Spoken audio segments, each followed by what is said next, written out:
What if the guidance that you have been searching for has actually been inside you this whole time? In this episode, we are going to explore the true nature of intuition, the cost of ignoring it, and some simple tools that can help you tune in, trust yourself, and reconnect with your inner divine. Now, author Bob Samples said Albert Einstein called the intuitive or the metaphoric mind a sacred gift. He added that the rational mind was a faithful servant. And it's paradoxical that in the context of modern life, we have begun to worship the servant and defile the divine. My mission with this episode is to help you reconnect with that divine, to learn about what your intuition really is, why it's important, and how you can start to develop or deepen your relationship with it. Welcome to Jotindi, Journey to the Inner Divine, a sacred space for healing energy, emotional release, and soulful transformation. If you're ready to live with joy, ease, and purpose, you're in the right place. You know, it's funny. Intuition is one of those things that almost everyone has experienced, but not everyone can explain. And honestly, maybe it doesn't need a perfect explanation. Maybe it's something that just needs to be felt. But since we're here together and we're going to go deeper today, let's talk about what it actually is. Because I think when you understand it on a deeper level, you start to respect it more. And then when you respect it more, you actually use it. So, our intuition goes by a lot of names. You might call it your inner guidance, your inner wisdom, or your higher self. Some people call it their guides, or their gut feeling, their instincts, or their inner knowing. And whichever name resonates most for you is the right one, because at the end of the day, they're all pointing to the same thing, that deep, quiet voice inside of you that knows. Even when your logical mind is spinning out, trying to make pros and cons lists, that part of you already has an answer. And at its core, intuition is the way that we communicate with ourselves. It's how the deepest part of us, the part that exists beyond the noise and beyond the fear and beyond what other people think of us, reaches up and taps into the logical thinking mind and says, hey, pay attention. It's how the deepest part of us lets you know what it truly desires, what it needs, and how to keep you safe. You can think of it as your soul's way of texting you. And just like a text from your best friend, you don't want to leave it on red. Now, there's something that I think is really important, and it doesn't get talked about enough. A lot of us, and when I say us, I mean women who've walked through really hard things, women who grew up in environments that weren't always safe or predictable. Many of us actually developed a really strong intuition early on. And that wasn't by accident. Because when you grow up in an unpredictable environment, whether that's at home that has addiction or anger or emotional instability, or maybe just a general sense of always having to walk on eggshells, your nervous system becomes incredibly fine tuned. You learn, often without realizing it, to read the room, to really feel the energy shifts before anything was even said. You learn to notice the tension in someone's jaw or the way something in the air feels different when you walked in the door from school. You learn to pick up on people's micro expressions, changes in their body language, or subtle shifts in mood or tone that most people would completely miss. And here's what I want you to hear. Okay, that wasn't an accident. That was actually survival intelligence. Your body and your mind were doing everything they could to keep you safe. And those same skills, the same finely tuned sensitivity, those same gifts, they're still with you today. They didn't just disappear when you left that environment.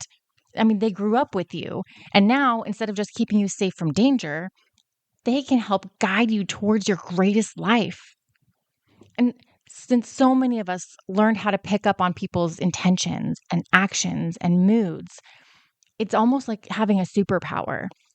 And I mean that's what it is, right? It's a superpower, one that allows you to trust yourself, to follow the guidance that your body's giving you, and you get to do all that without having to constantly second guess everything.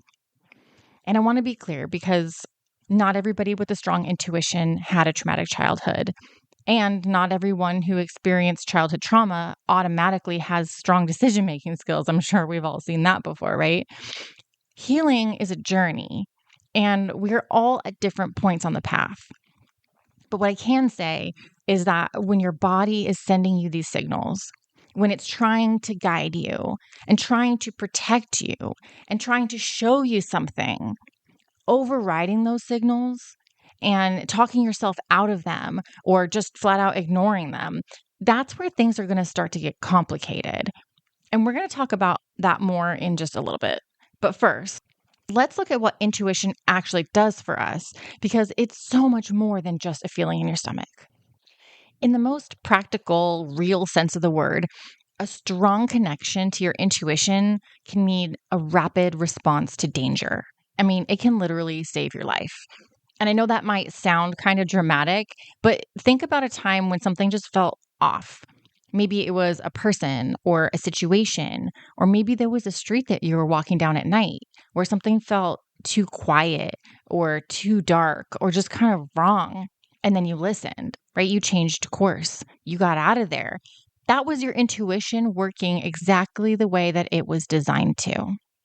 That happened to me a couple of years ago. I was in Vegas with a friend and we were walking around downtown and it was just felt a little funky. So we just hurried back to our hotel room. And I came to find out the next morning that less than 5 minutes later, somebody got stabbed right where we were walking. So these are the signs like your intuition is talking to you, and it's okay to listen to it, even if you feel like you might be overreacting. It is so much better to overreact than underreact. And I will say that until I'm blue in the face. So, something else I find really fascinating: modern police academies actually teach their cadets to recognize and trust their intuition. They can't exactly call it that in a training manual, right? That's not really scientific enough. So instead, they call it situational awareness. But what they're really teaching is that your brain is constantly running a background program, like the most sophisticated pattern recognition software that you can imagine. And it's always working. It's constantly scanning people's nonverbal cues, their body language, shifts in the environment, micro expressions on people's faces, things that your conscious mind hasn't even had time to process yet. And then when that program detects something, it sends up a signal. And the training is essentially saying, don't ignore that signal. And that's exactly what we are doing here today. We are learning to not ignore that signal. But here's what I really want you to sit with, okay? Because this is where things get really good. Intuition is not only about avoiding danger, that's just one channel that it operates on. And when you develop a real, deep, trusting relationship with your inner guidance, your doors just open for you. You get to build this unshakable confidence in yourself. You can move through life with a sense of knowing that no matter what comes at you, you will have access to the wisdom that you need to be able to handle it. And there's got to be some comfort in that, like a peace in that. And that's priceless. Connecting to your inner guidance, it's also your through line to the universe. And when I think about what that would actually look like, I always come back to this image that just feels so true to me. I see myself sitting and I notice a cord of light that starts deep within me and it moves up through my body, out the top of my head, and stretches all the way up into the cosmos, like a massive, luminous fiber optic cable connecting us directly with the universe itself. And through this cable, through this light channel, information flows both ways. This is how you receive divine downloads, those moments of sudden clarity and inspired ideas, and that knowing that seems to come from nowhere. And you also upload your experiences, your growth, your story into something that's much larger than yourself, right? The Akashic records, the field, the universe, whatever word or belief you have. I do believe that that information goes both ways. And that is what our intuition is connected to, right? That is what is on the other end of that line when you learn to tune in. And that's exactly what we're doing today. How exciting, right? So let's shift gears for a quick second and talk about what happens when we ignore our intuition. So, when we choose to cut ourselves off from this divine connection, and I want to be clear, I'm not putting anybody down here, but it is a choice. Even when it doesn't feel like one, it is. But what actually happens when we make this choice? What does life start to look like when we stop listening? Honestly, I mean, where do I even begin with this one? Because there's just so much to unpack here. But let me try to walk you through it because I think a lot of you are going to hear yourselves in this. And if you do, I want you to know there is no judgment here, none, because I have lived this too. Okay. This is a safe space, and we're just getting really honest today. When you ignore your intuition, when you are constantly overriding those signals, you talk yourself out of that inner knowing, or you choose logic or other people's opinions over your own inner guidance, that's when life starts to feel really hard. And I don't mean hard in an I'm growing and stretching kind of way. I mean hard in like, why does everything feel so heavy and confusing all the time kind of way, right? Like you're constantly wading through fog. Like you're making decision after decision and none of them feel quite right, but you can't figure out why. That is what disconnection feels like. And let me tell you from my own personal experience, it's exhausting. And it doesn't stop there because here's the thing when you can't trust yourself, you don't just feel confused. You start looking outside yourself for answers. And that is where people pleasing begins. And people pleasing, can we just sit with that for a second? Because I think this is so much more common than we talk about, especially for those of us who grew up socialized as women, especially for those of us who grew up learning to read the room and keep the peace. When you're disconnected from your own inner guidance, you don't know which way to go to make yourself happy. So you set your default to make sure that everybody else around you is happy. Because at least then you have some kind of compass to follow. At least then you know you did something right. And it feels like a solution in the moment, but over time, it becomes a prison. Because people pleasing isn't about being nice or accommodating. At its root, it's self abandonment. And every time that you say yes when you mean no, every time that you shrink yourself to keep somebody else comfortable, every time you put your own desires on the back burner because you're not even sure if they're valid, you are betraying yourself. And your soul keeps a score, not in a punishing way, but in a, hey, we keep getting further from home kind of way. And that self betrayal, doing it once, twice, 100 times, it starts to erode something really precious: your self esteem, your sense of worth. Because when you constantly choose everyone else over yourself, a part of you starts to believe that everyone else deserves to be chosen more than you do, that your needs are less important, that your desires are somehow less valid. And that's a lie.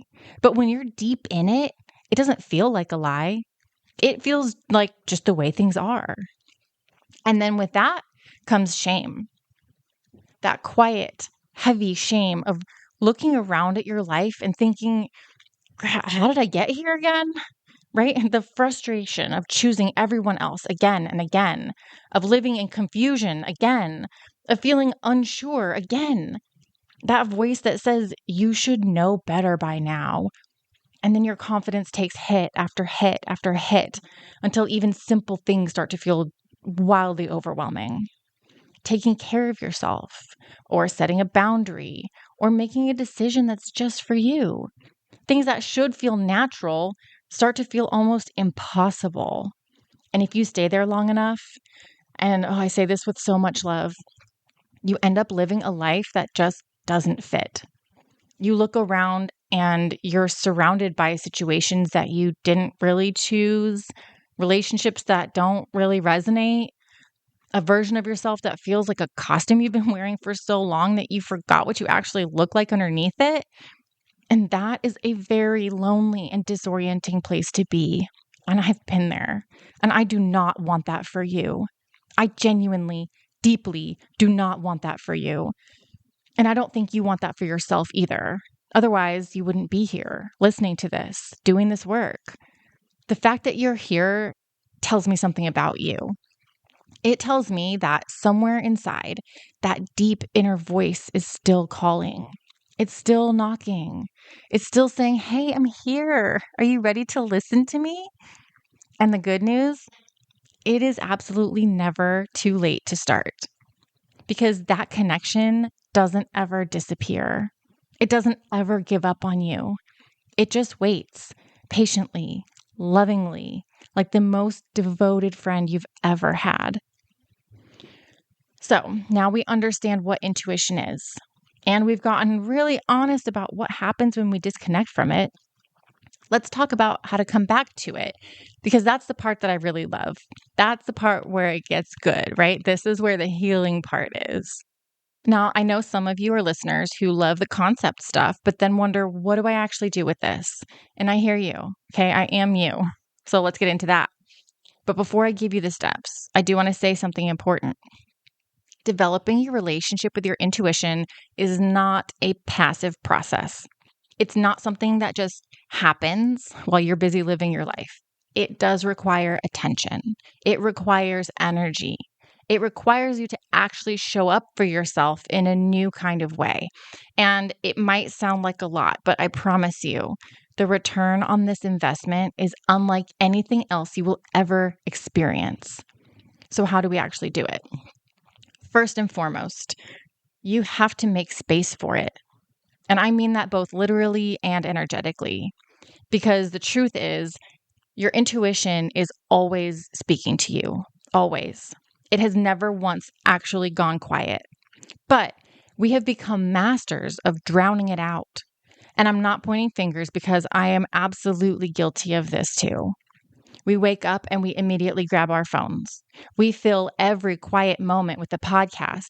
And yes, I do see the irony of saying this on my podcast. I really do.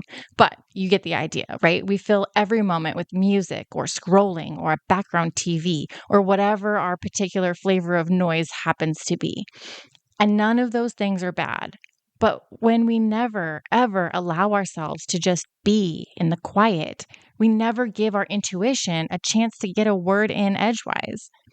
So the first practice is simple. It's not easy, but it's simple. And that is to learn to be comfortable with your own thoughts. Create intentional, distraction-free pockets of time in your day. Maybe it's during your morning coffee, where you have no phone, no music, just you and your cup. Maybe it's a few minutes in your car before you go inside after work. Maybe it's a short walk outside without your earbuds. Whatever this looks like for you, the goal is the same. Create space where you can actually hear what's happening beneath the surface. Because there is so much happening beneath the surface, and it is just waiting for you to get quiet enough to receive it. Next is pay attention to your body cues, the tingles, the nudges, the tightness in your chest, or a feeling of expansion when something's right. That sense of something being a little bit off or something feeling really aligned in you, that is your body communicating with you. And it does this constantly. And when you learn its language, that is one of the most powerful things that you can do for yourself.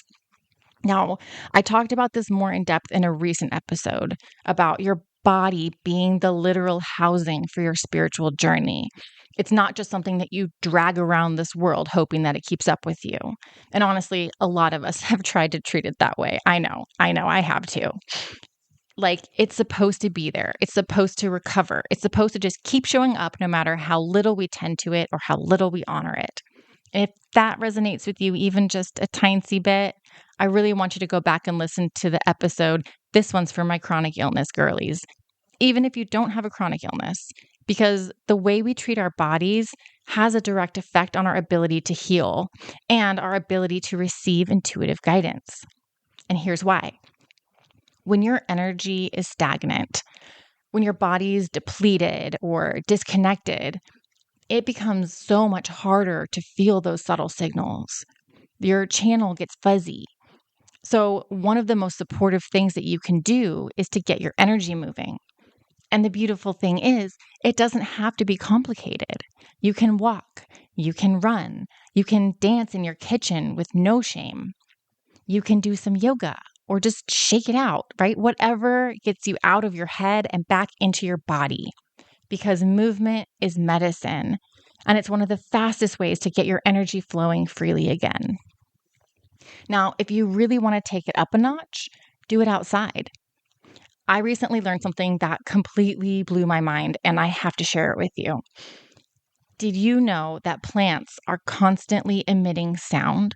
Like right now, out in the world, every living plant around you is making clicks and tones, but it all happens outside the range of human hearing, so we can't consciously detect it. But yet, when you are in the forest, or you're sitting in a garden, or you're standing barefoot in the grass, and you feel that thing, that sense of peace, the connection, something settling in your chest that you can't quite name, you're actually picking up on those vibrations. And you're doing it unconsciously, of course, but your body is tuning into the living, breathing, communicating ecosystem that's all around you, even though your ears can't hear it. Isn't that like the coolest thing? Like the world is literally speaking a language all around us, and our bodies are receiving it, even when our mind doesn't know that it's happening. So get outside. Let your body do what it was designed to do. Let it receive, okay? So good. Now, you can also try a body scan meditation. You start at the top of your head and slowly move your awareness down through your body, noticing without judgment whatever sensations are present. This is such a powerful practice for rebuilding your mind-body connection and starting to recognize those signals, that what it actually feels like in your body when you're getting these pings. Okay. The next step, take up journaling. And I know I say this all the time. I say this like in every episode, but it's so good. It's such a good technique. And before you tell me that you're not a writer, I want you to hear me out, okay? This is not about being a writer. This is about becoming a detective of your own life. And it's one of the most underrated tools in the healing toolkit. That's why I talk about it so much. And here's what I want you to do. At the end of your day, just sit down and write about the choices that you made during the day. Big ones, small ones, in between ones. And as you write, tune into what you were feeling right before you made the choice. Did you feel a sense of peace? Or did you feel a little bit of resistance? Did you feel something settling in you? Or did you feel something tighten up? Write that down. Then write about the outcome. What happened? What did you feel afterward? Over time, you're going to start seeing patterns. You're going to start to recognize your personal intuitive language, what a yes feels like in your body versus what a no feels like. And that is incredibly powerful information, because you're essentially building a reference library of your own inner wisdom. And you can also use your journal to just notice things. Write about what you observed throughout your day. Speculate about what somebody might have been feeling during a conversation. Notice what your body picked up on in different environments, around different people. You don't have to have all the answers, right? You're just practicing the art of paying attention. And the more you pay attention, the louder and clearer your intuitive voice becomes. And finally, consider getting some support. Because here's the thing. Just like any other skill, your intuition gets stronger with practice, But also, just like with any other skill, having someone to guide you through it can really accelerate everything.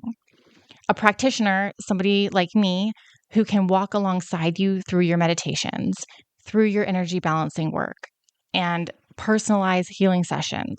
We can take a look at where you might be blocked, where the signal's getting interrupted, and then help you build a practice that is specifically designed for you and where you are at on your healing journey right now. Because this type of work is deeply personal.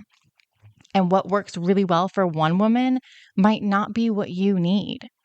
And having somebody in your corner who can help you navigate that, who can hold space for you while you figure out your own inner language, that is such a gift to yourself.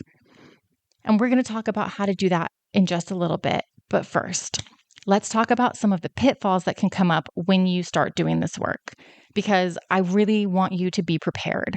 And I want you to give yourself so much grace when they show up, because, spoiler alert, they will show up.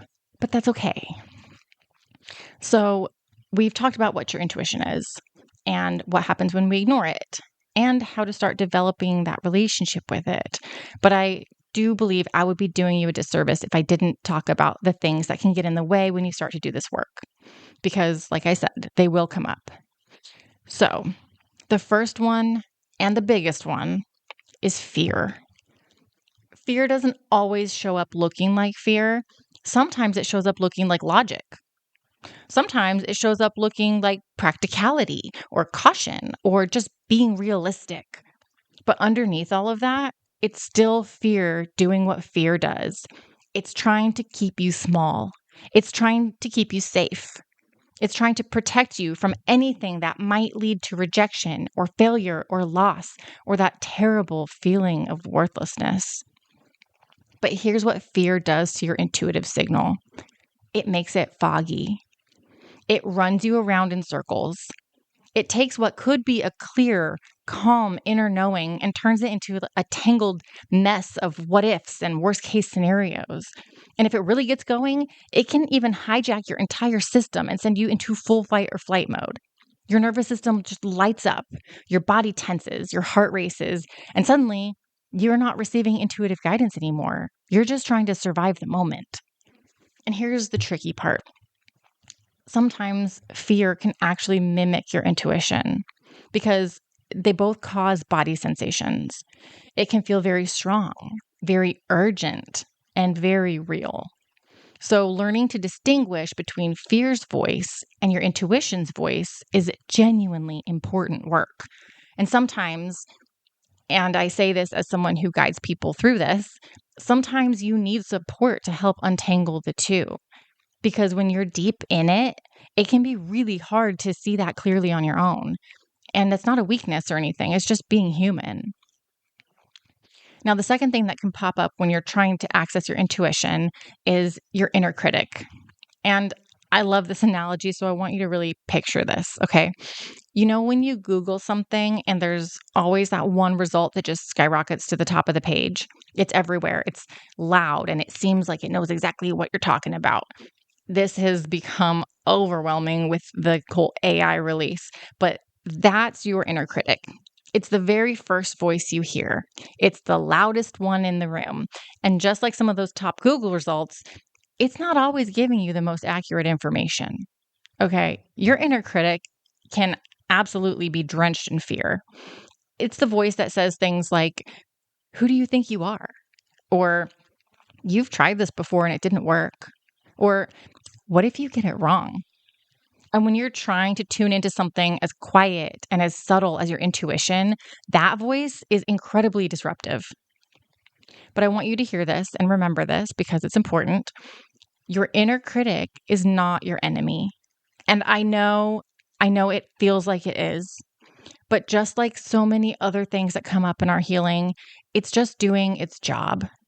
And its job is to try to protect you. It's trying to keep you away from any risk that might lead to things like shame, regret, loss of control, or that disorienting feeling of not knowing who you are or what you're doing. Okay, your inner critic, it developed for a reason. It just doesn't always know when to clock out. And ironically, even though it's trying to keep you away from things like shame and regret. Often, that's what it's telling you, things that you should be shameful of. So your inner critic shows up while you're trying to do this work. Try not to fight it. Try not to shame it into silence. Just acknowledge it. Say, I hear you. Thank you for trying to keep me safe. I've got this. And then gently redirect your attention back to that quieter, calmer, deeper voice underneath, because it's still there. It's always there. The trick is not to try to ignore your inner critic, because when you try to push it away, it'll get louder. You have to acknowledge it, thank it, and try to redirect yourself. Now, speaking of being gentle with yourself, we can just take a quick breath here for a second, because I want to talk to you about something that I think is really important, especially for those of you who might be feeling a little bit frustrated with yourselves right now.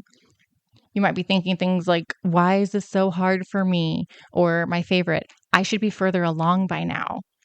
And I want to speak directly to that part of yourself, okay? Give yourself some grace. Seriously. And I know that can sound like a throwaway thing to say, but I mean it. Because here's the thing. And yes, I'm about to have a little moment about society because, occasionally I just have to. We have been raised, most of us anyway, to override this.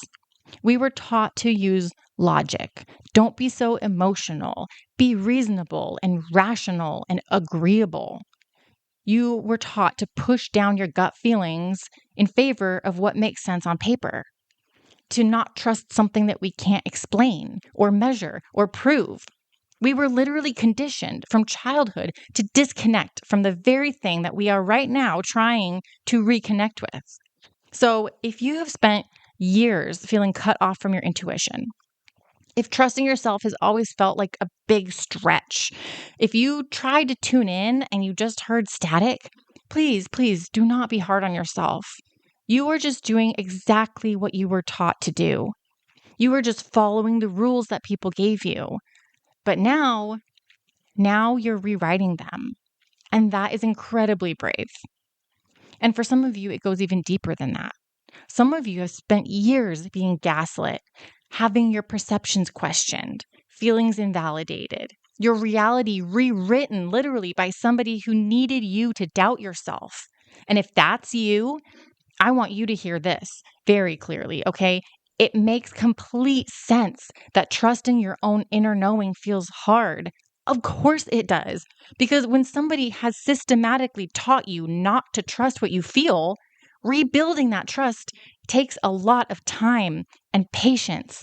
And it takes the kind of gentleness with yourself that maybe nobody in your life has ever modeled for you before. So please, reconnecting with your intuition, learning to trust it more deeply, amplifying those messages until you can hear them clearly. This is absolutely something that you can do. I have every confidence in you. And I'm not just saying that. I believe that the fact that you're here, listening to this, doing this work, it tells me everything I need to know about who you are and what you're capable of. And you need to know this, I've done this myself. I can think back in my life and remember a specific moment when I was 12 years old, and my intuition spoke so clearly to me that I got annoyed with it and I made a conscious decision to ignore it. I literally remember the moment. And boy, do I regret that now, because it has been a long process learning to hear it again and feeling confident to trust it again. But once I took on that challenge, things really started opening up for me. And I know they will for you too. And unfortunately, this will not happen overnight, especially if you've spent years leading with logic or not trusting yourself or recovering from the effects of somebody else's cruelty.